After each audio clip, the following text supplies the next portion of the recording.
Olá, amigos, bom dia. Tudo bem? Tudo possivelmente bem. Possivelmente bem. Em São Paulo foi nomeado um cidadão para fazer uma tarefa que é mais difícil do que viajar a Marte. Ele deu uma entrevista dizendo assim: branco não sabe o que é racismo. Eu sei. O mundo está cansado de saber, as pedras do Salto Pilão sabem, as flores da primavera que estão aqui no meu jardim sabem que o Brasil é um país racista, profundamente racista. Mas eu não ganho nada dizendo isso, não. E se ganhasse, este jornalismo desta casa não é feito para ganhar. Eu tenho que assumir a necessidade de falar o que deve ser falado. O cidadão que afirmou a frase que eu mencionei, ele é negro. Eu considero uma missão espinhosa, difícil, ele começar a sua função dizendo: branco não sabe o que é racismo, eu sei. Bom, se houvesse um pouquinho de habilidade política, e a política é necessária para conduzir os povos, ele talvez não começasse assim. Ele até pudesse agir assim, mas ele não deveria começar fazendo assim. O despreparo do governo do estado de São Paulo é muito grande e começa pelas ordens que deve ter recebido do governador, se foi o governador que o nomeou. Eu penso que, para você ter um pouco de ideia sobre o que é essa história de brancos, escravos, senhores do engenho, e um conjunto de outras coisas correlacionadas com isso, você deveria talvez fazer um esforço não sobrenatural, não, e ler História do Brasil, um texto bastante denso que é do Carlos Guilherme Moura e Adriana Lima.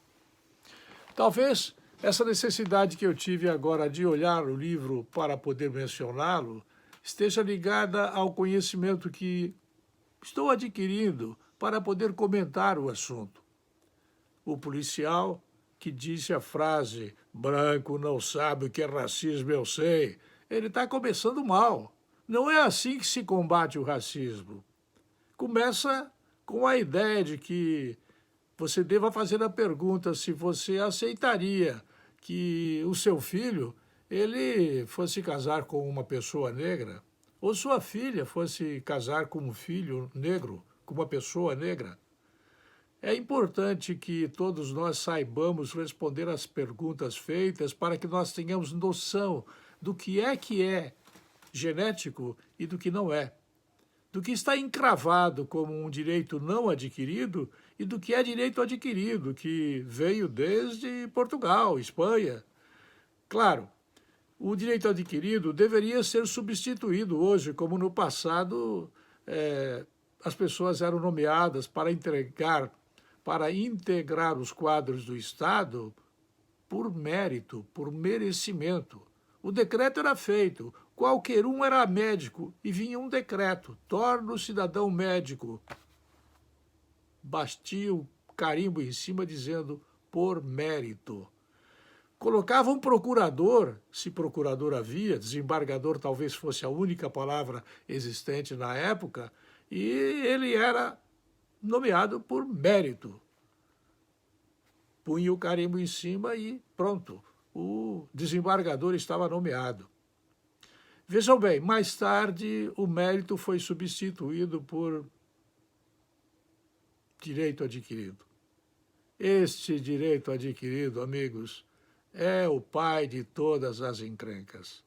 Eu tenho pena do governante que queira governar o governo para tirar esta história de direito adquirido no Brasil.